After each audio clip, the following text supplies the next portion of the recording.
Hello, welcome back to Engaged and Divorced, the podcast, episode 6. Woo! This is the podcast where I wear the ring. And I'm trying to figure out this damn thing. Wow. Every week we get so much better at this. It's just, it's really coming it's just together. Clicking. I'm very impressed. I know. I knew we could do it. Yeah, I'm proud of us.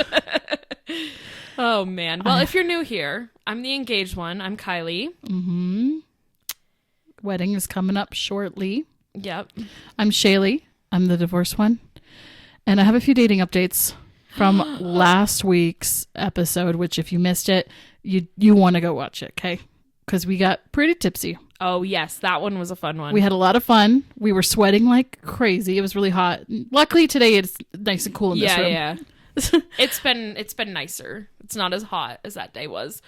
Woo! But, you guys got to check it out. It's very entertaining.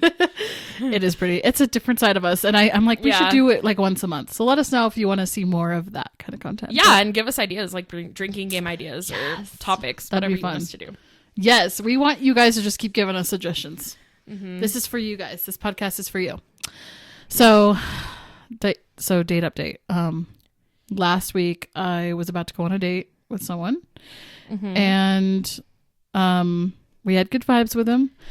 He's really cool. So we met at a restaurant and had like breakfast, and it was nice. And very like we clicked immediately. Like he's really calm and like very similar to me in a lot of ways. The only problem is he's like pretty bad at communication. I don't know how else to word it. Yeah. He'll go like 1 to 2 days without texting me back. And I get it for some people. That's okay. But for me, I need more than that. Yeah, that's really And I recognize hard. that in myself. Okay, so that's normal then? I wouldn't like that. Like, I'm not very good at texting back, but like 2 days, that's a little crazy. Sometimes like a little more than 24 hours. I don't know. And so I brought it up to him actually twice. So the first time we met, I brought it up, and then we went on a second date, and I brought it up to him then as like this is making me kind of nervous, you know? Yeah. And he's like, well, I've just been really busy because I'm about to move. So he's moving like across the country this month. Oh yeah. So there's that too. So it's like literally I'm just getting to know you and you're moving across the country and you want to make this work, but you're not willing to like text me. He's just like, I don't like texting. It's not my favorite. And I'm like, well, I don't know how this is going to work out. So is he doing anything to change it, or is he just like saying get over it? Well, he's basically saying like after he's done moving, he'll be able to text me back. And I'm like, no, life is always busy and crazy. Yeah. Like if you don't do it now, you're never going to. Yeah, that's an excuse. So I feel like he's a great person. Yeah. Just not for me. Darn. Yeah. But I also have a roof guy update. What? So this is episode 2. We talked about roof guy. Didn't we mention him again? I don't know. Maybe we mentioned him again. I don't think we did.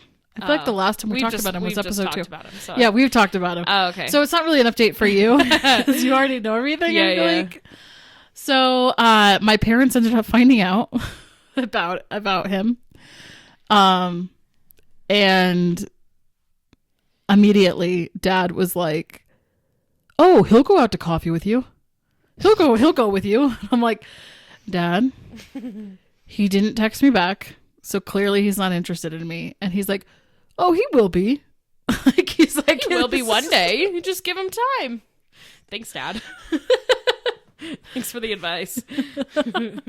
Well, it gotta happen because we were like standing in the kitchen, and Mom works with this woman. We'll call her Betty. Yeah. For the sake of privacy. And she's like, we're trying to hook up roof guy with Betty. And I was like, oh, really? Cool. And then Mom was like, wait a minute. We should try to hook roof guy up with Shaylee. Wait a minute. And I was like, I already tried it.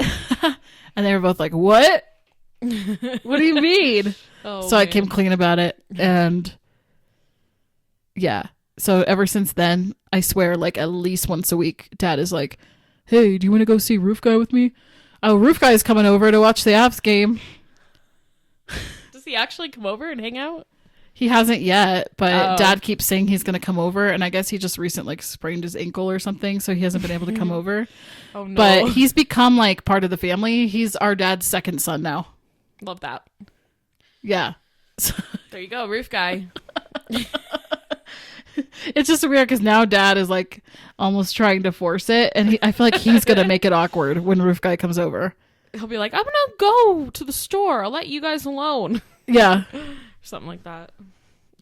That's all I got so far is for the update. But man, we're excited to hear more. We'll see if roof guy comes back, and I'll keep you guys updated with time. Hashtag roof guy. Hashtag roof guy. Love it. Mm-hmm. Any other dating update or updates? Get it? Oh, that was a good one. All right. No, there's not really anything else. I kind of got off the apps for a while. Now I'm on them just to send screenshots to my stories and make fun of people. Yeah, I think it'd be fun if we read like dating profile bios. Yes. Because some of them are just so dramatic. I agree. That would be fun. So maybe coming soon. Yes, I'm actually creating screenshots right now so that we can go over some of these dating profiles and just roast these guys. I'm very excited for this. And we should do that in a drinking episode. That'd be fun. Yes. We just roast them. I'm here for it. Over the fire. We'll go outside and get a fire ban. We're not under fire ban anymore. We will be next week probably. We are again? Mm-hmm. Since when? We're not even allowed to have like wood burning in the backyard. Oh. Yeah. Okay. Always a fire ban. Always. I only know because I wanted to have sparklers for my wedding, and I can't. But it's okay. Sad. It's okay. Okay. Today's episode is a reflection of 1 year leaving my marriage. So I left in the beginning of June 2021. It's now the middle of June, so we're a little past the year mark. But by the time you guys will listen to this, it's going to be like July or August. I think July, yeah. But yeah, I asked you to send me some questions. And I am kind of just going to go over these and see what I feel comfortable sharing and what I don't.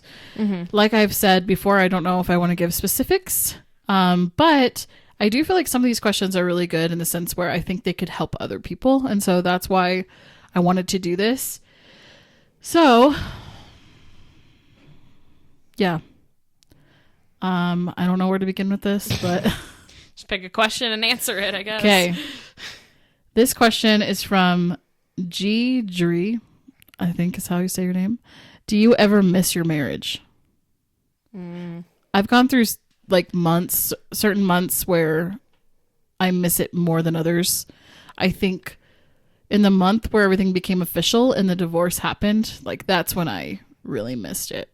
Mm-hmm. And it's not real. Yeah. And it's not like I don't miss the marriage part of it. I know this is kind of strange, but I don't really miss like the marriage part of it. I miss the companionship, having a best friend who lives with you, who knows everything about you, like that familiarity. Yeah. When you don't have that anymore, that's really weird. And plus, I'm such a caretaker, and I love taking care of people, and I very much like took care of him. Like it was very much a part of my role, if you will. So that was weird too. Is like not having somebody to care for, even though I have my kids and stuff, obviously. But like last night, I made Mom and Dad like this huge dinner, and they were just like, "Whoa, you don't have to do this." I'm like, "No, this is like what I love to do. Like I love to serve people like that, and it's kind of how I've been." So that part was hard because it was like, where do I put my energy now? Yeah, if that makes sense. I get that. So, yeah, I definitely miss the companionship part, but we are rebuilding our friendship in a new way now. It's different for sure. But hopefully with time, like we can just be friends and be thankful for the past and where it brought us, which is with our kids and stuff. So B:96. Who ended your marriage first, you or David? This is a hard question. I was like, okay. I'm the one who chose to leave, but it was like a series of things through many years that brought me to that place. And I think like that's the case with any woman. I think women are fighters. We stay. Don't give up. Yeah, we don't give up. We stay. We hope. We pray. We are willing to do the work and put in the time and the effort. And then like the morning that we wake up and we're just like, I'm done with this shit. Like, it's done. Mm-hmm. When we've decided it's done, it's done. And I feel like our partners can get confused with that and be like, wait, this came out of nowhere. And it's like, no. It's been there. It's been there for years and years. Mm-hmm. So, yeah. I don't know if that answered the question. She ended it. I ended it. That's the answer. I know, I'm probably giving too long of answers for this. Katie Ertz, did your marriage get better for a while after your initial split years ago, or did it never repair? Oh, good question, That's a Katie. Really good question. Yeah. So the first time I left was in 2016, and we were only separated for 3 months, I think. And honestly, that was not a separation. I had left. I was like living with my parents with the kids, but he still came over and visited, and like we still made out and did other stuff. Like, it was not a separation. It was like, I don't. You just weren't living together. That's it. Yeah. I just wasn't strong enough to make a decision like that. Yeah. I think like we need to be easy on ourselves when we have to make super huge decisions like this, because we may not be ready for it at that time, but you will be ready for it another day, maybe. And that's kind of where I was. It was like, I didn't have the strength to fall back on. And I was so used to like being a people pleaser and catering to his needs that I was just like, we'll get back together, I guess, and we'll figure it out as we go. Did it get better? I mean, I feel like it did temporarily, but there were still so many things that didn't change exactly. And then also, it's really hard forgiving a person that you're with every day. Like, can we just talk about that? It's really easy. It's not easy to forgive ever, but it's a lot easier to forgive somebody when they're in the past. That you don't see all the time. Yeah, that makes sense. But when you're like living with this person, you have kids with them, you're raising your kids together, you're married, you have to do all the married things, like you live together, all of that, and you're trying to like forgive and repair the past while moving forward, it's extremely challenging. Even with marriage counseling, we were in marriage counseling for many years, and it still wasn't enough. And I mean, I would always recommend to go to marriage counseling first before you make any huge decision like that, because I do think marriage counseling helps a lot of people. It just didn't for us. So, Deandra Kissler, did you keep your ring or did you have to give it back to him? I don't know how these things typically work. So I don't even know this answer. Yeah, so he didn't ask for it back. I actually kept it, and I'm going to give it to Eden. Oh, okay. Because the diamond that was in the ring was actually his mom's diamond from her earrings. Okay. So she had 2 diamond earrings, and she gave one to her daughter who got married a few months after we did. And then she gave one to my ex so that he could put it in his ring to propose to me. So it's like a family diamond. So I wanted it to stay in the family. I wanted to give it to Eden. So she'll have the ring, and I don't know what she wants to do with it, but he hasn't asked about it. No, and if he does, I'll be like, I'm just giving it to Eden, and he'll be fine with it. So, yeah. You could give it to Jude to propose one day. That would be cute. I already told Eden she could have it. So. Oh, never mind. Don't ruin her dreams. RC McDaniel, how did you tell your kids?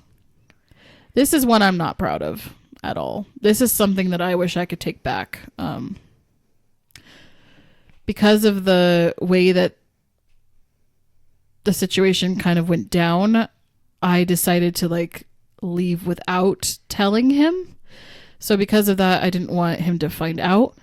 So I told the kids like the day of, like as we were moving stuff out of the house. And to this day, Eden still talks about that. And I realized that was not a great decision. I'm sure it was very traumatizing for her. I didn't know what else to do in the moment.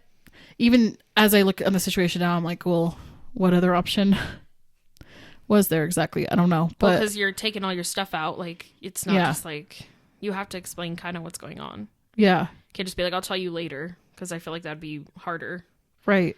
So I see where you're coming from. It was really hard. They were upset about it, you know.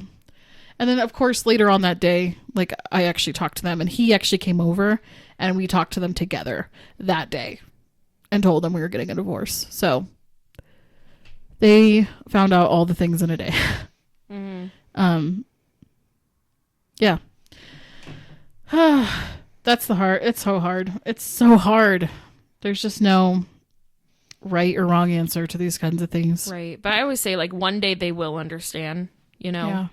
And it's hard for now, but one day they'll get it, and they'll be happy for you, and they'll be proud of you. So yeah, I hope so. Yep. WLK photos. Do you wish that you left sooner? I don't know if I really wish that. I try to live my life with no regrets. So I think, like I said earlier, I think it happened when it was supposed to happen. I think that it was a series of events and decisions and just different points in my life that brought me to finally make a huge decision like that one. Mm-hmm. And I wouldn't have had the courage or the strength to make that decision without all the years of previous decisions that I had to make, if that makes sense. Yeah. So, no, I don't really wish I left sooner. I do look back and I'm like, that was a lot of years, you know, but, no, I mean, as much bad times as there were in my marriage, there were also good times. Yeah. So I'm just thankful for all of it that led me to where I am now. Mm-hmm. Good answer. Maddie Lindahl, what helped you gather your courage to do what was best and leave your marriage?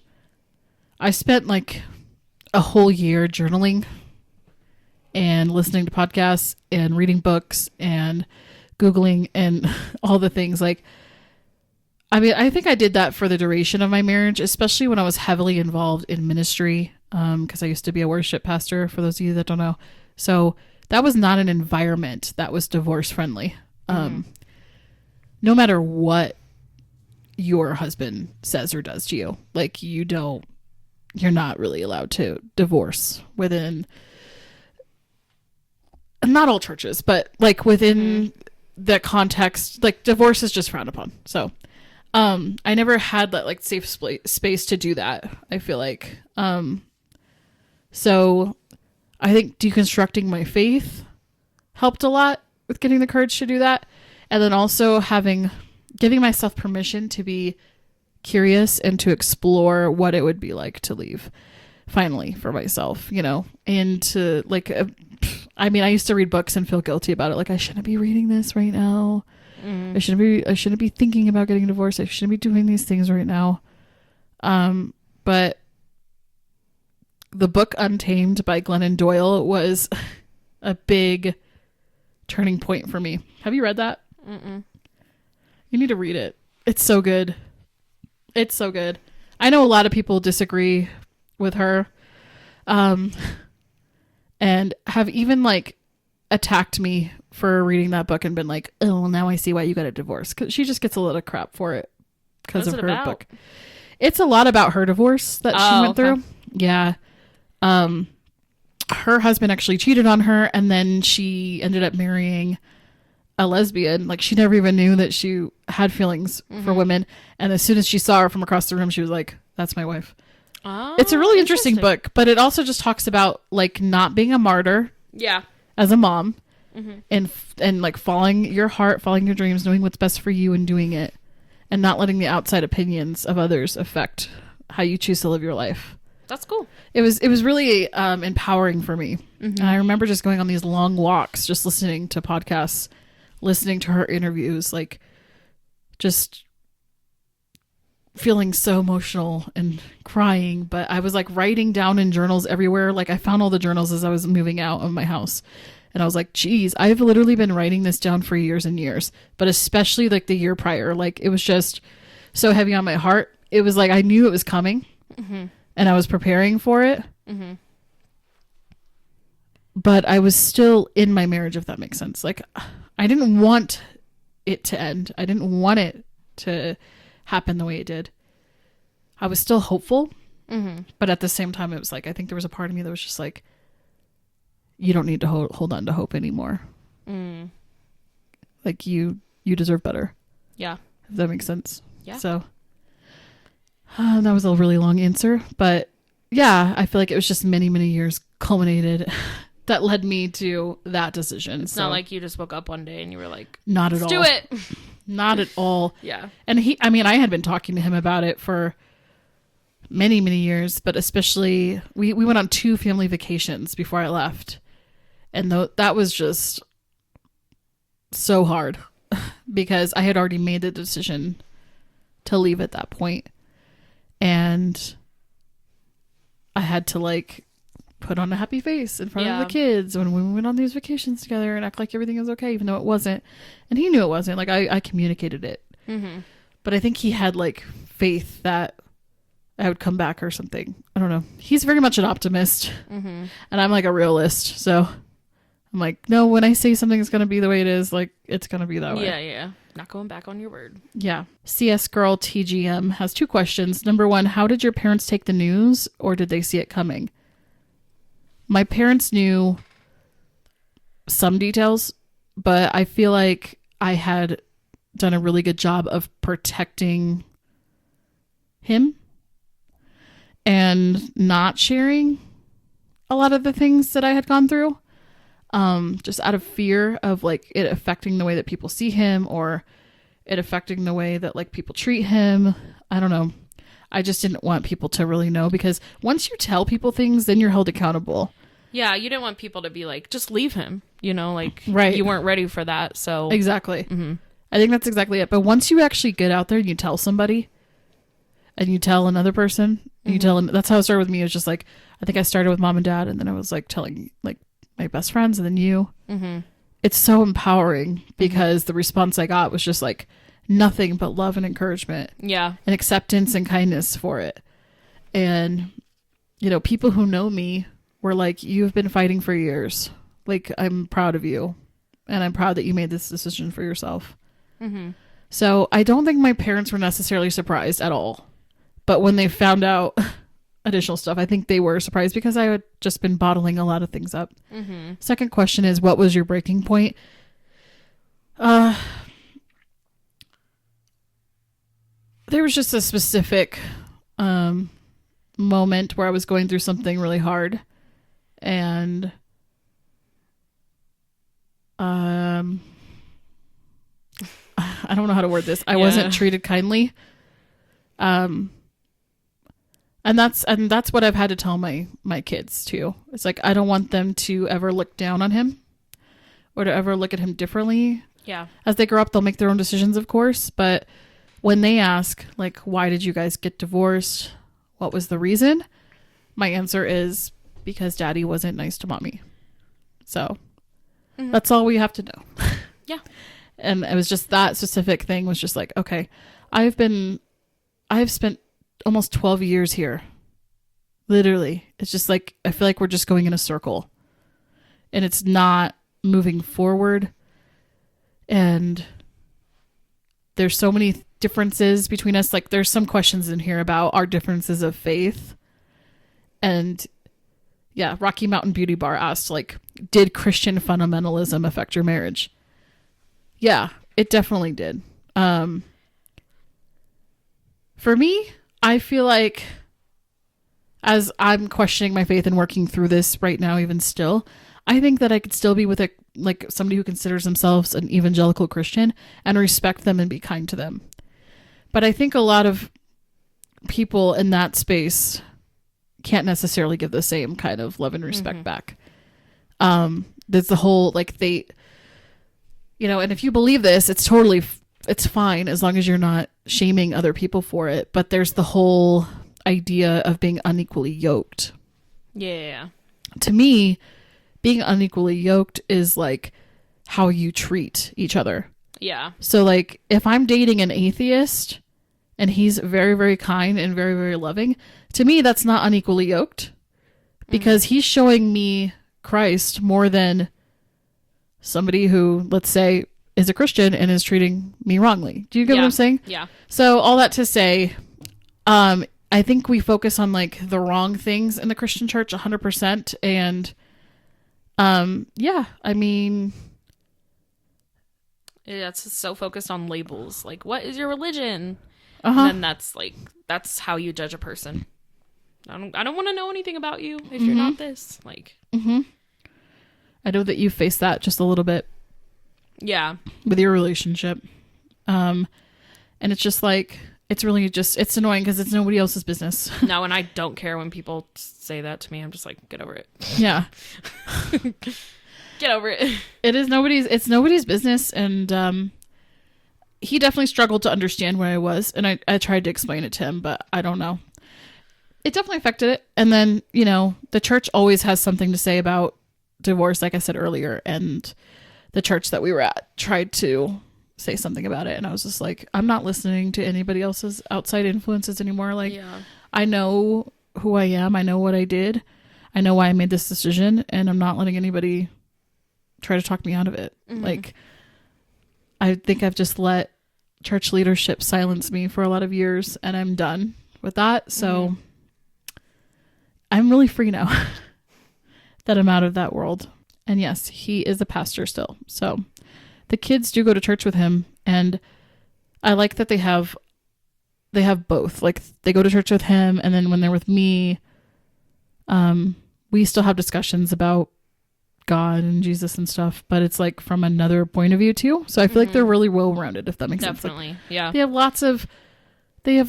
lots of different ideas, and they know that they can believe for themselves. Yes. Which I think is really important to teach kids. Yeah. You know. Abby always asks, was his support for you on Instagram and YouTube not genuine or real? What are your thoughts on this, Kylie? As my sister. I think it was genuine. I do also know that, like, if, like, the more you post about your relationship, the more insecurity there is. And so that could have been a part of it, but I could tell that he genuinely, like, supported you with what you did. So, yeah. Yeah. I mean, he still does. He still asks, like, how's YouTube going? Like, how are things going?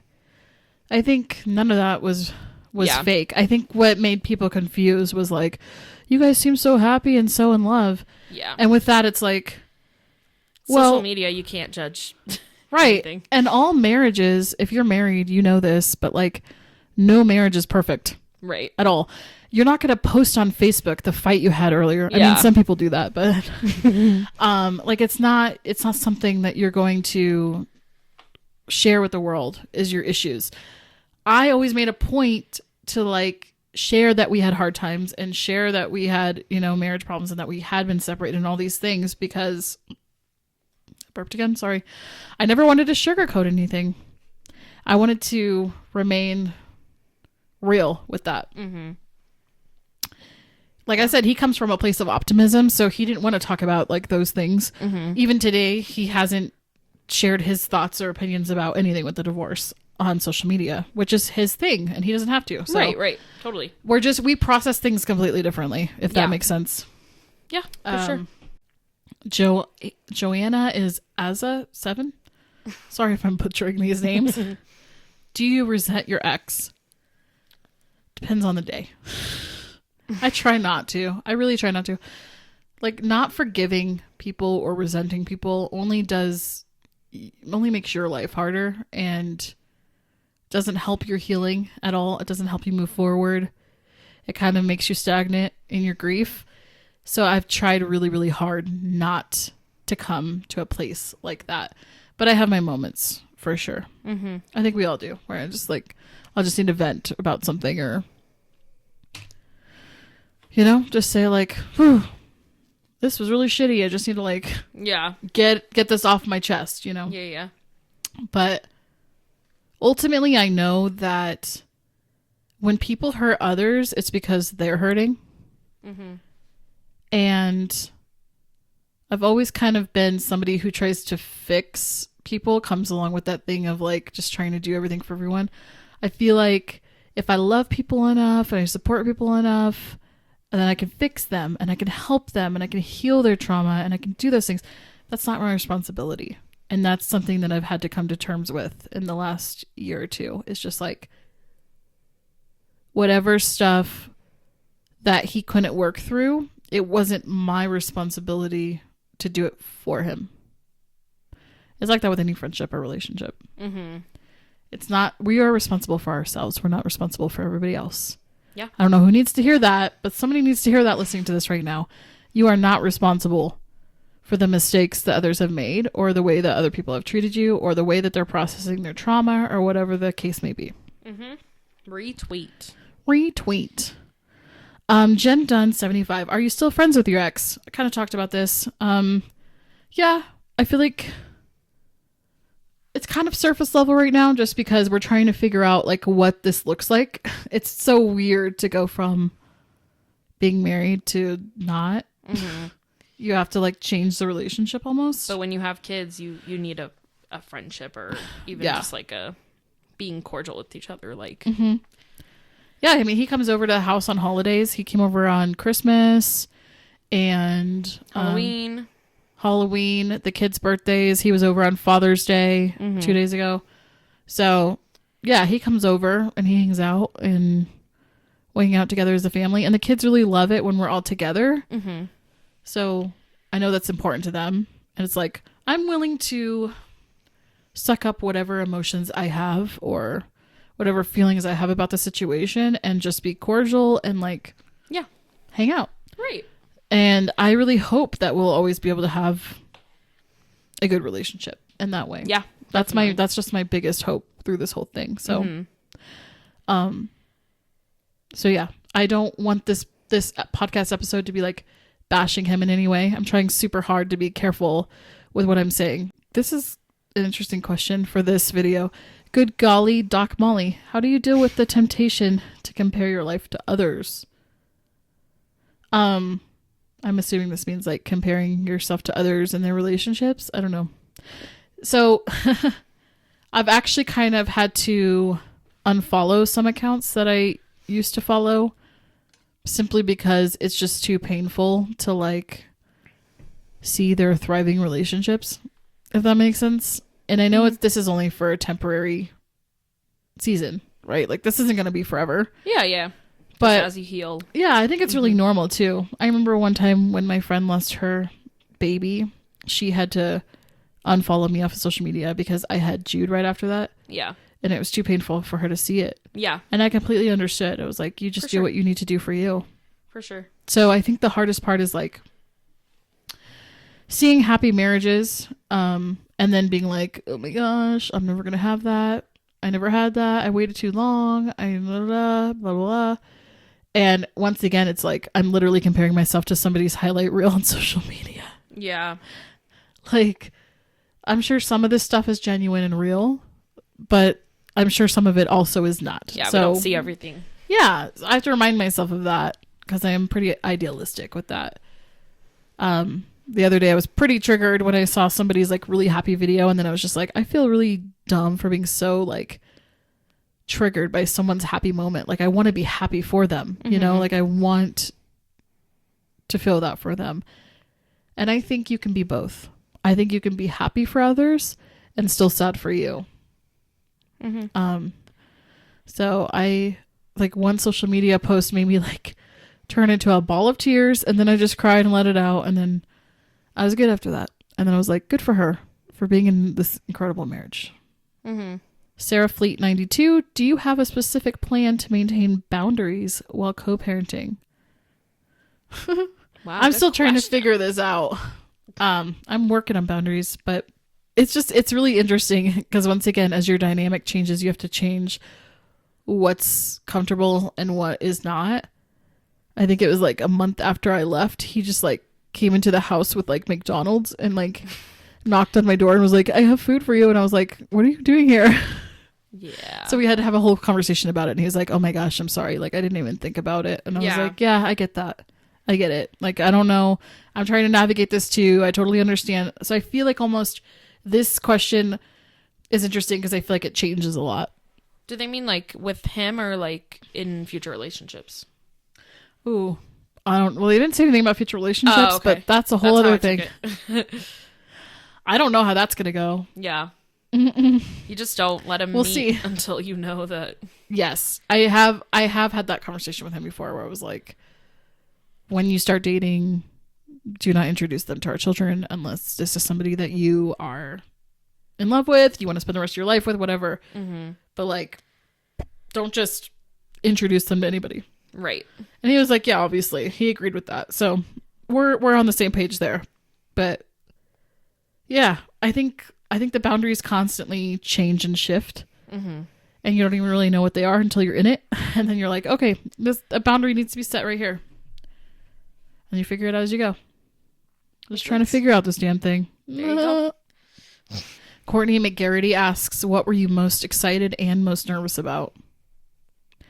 I don't think I was really excited about anything, to be honest. I was feeling empowered to leave after I'd shared with other people and found that strength within myself.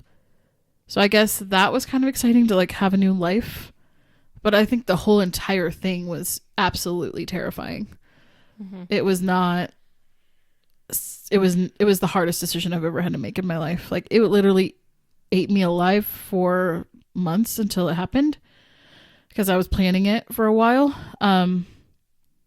So nothing in the experience was like, this is great and exciting. There was not even a moment of that until like I was out of it and had finally started processing, I feel like. Mm-hmm. So there's actually this photo that I came across the other day, and it was the day before I left. We went to a wedding together. Oh, yeah. Which was terrible. Don't go to a wedding the day before you leave your spouse.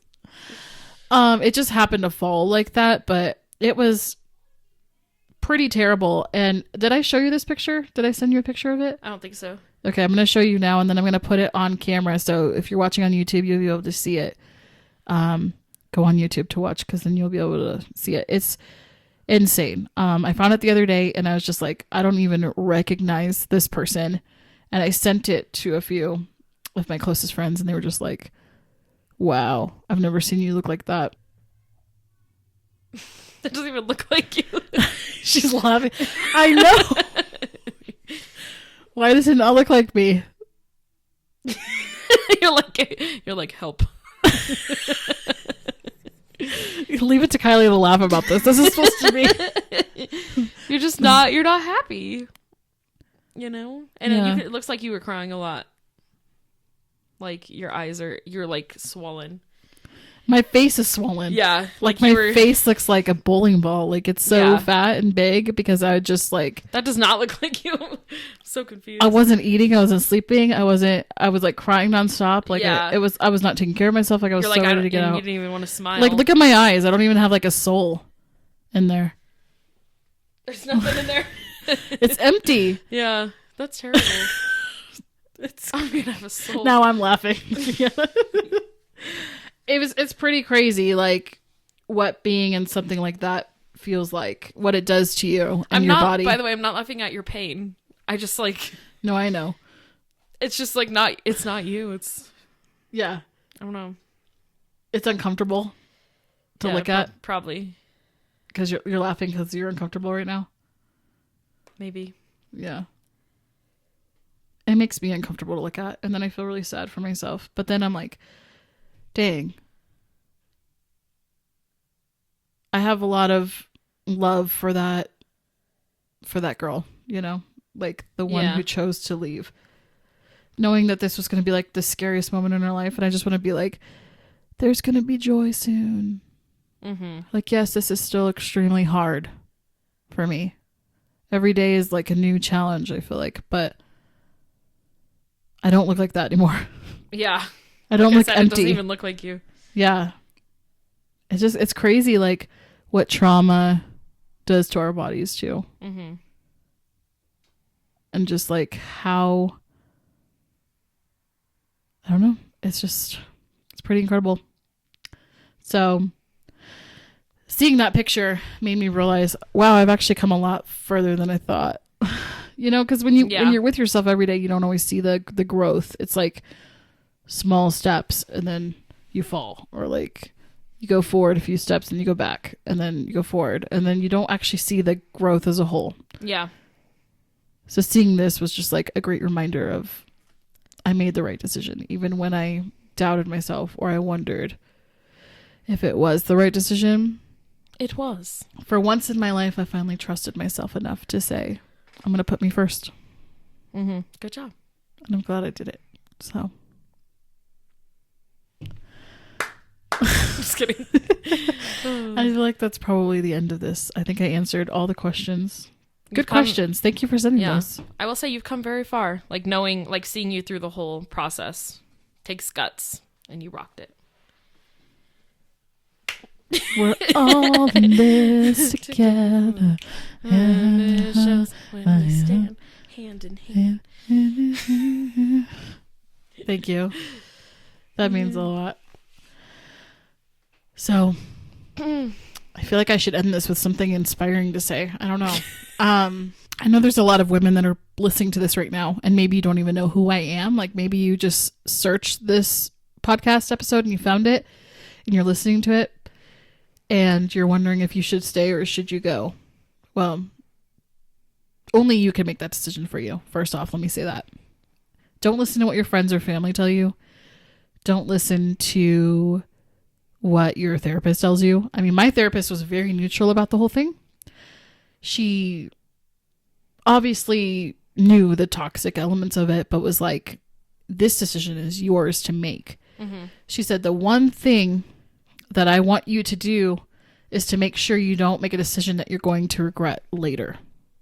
So do you feel like divorcing him is something that you're going to regret later? And for me, the answer was no. So that helped me move forward. But only you can make that decision for you. And only you can do it in the timing that's right for you, if you choose to. So don't let the outside opinions control that, you know? It's really important that you stay true to yourself and know what's right for you.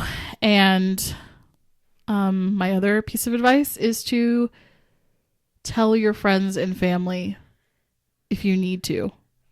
And I'm not saying just like minor relationship things. I'm not being like, tell your, go bitch about your husband not doing the dishes. Like those are minor things. But if there's some serious things going on in your relationship and you feel completely alone, it doesn't have to be that way. Like, please talk to somebody about it.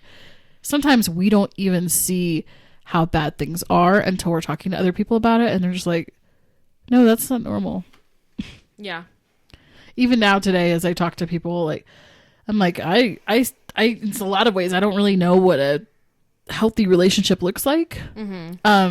So I'm always asking my friends, like, do you feel this way when you're with your husband? Or do you feel this way? Blah, blah, blah. And they're like, no, I don't. Or yes, I do, or whatever. And it's always a different viewpoint than what I knew personally. So I think like being open and honest about those things and sharing those parts of your life is really key to figuring out the best decision for you. And then, yes, if you want, try marriage counseling.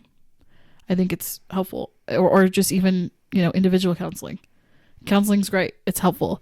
But it's not always restorative when it comes to marriages. And that's okay. You're not a failure if your marriage ends. Sometimes things are supposed to end. And you're a better person for it. So. Good advice. Thank you.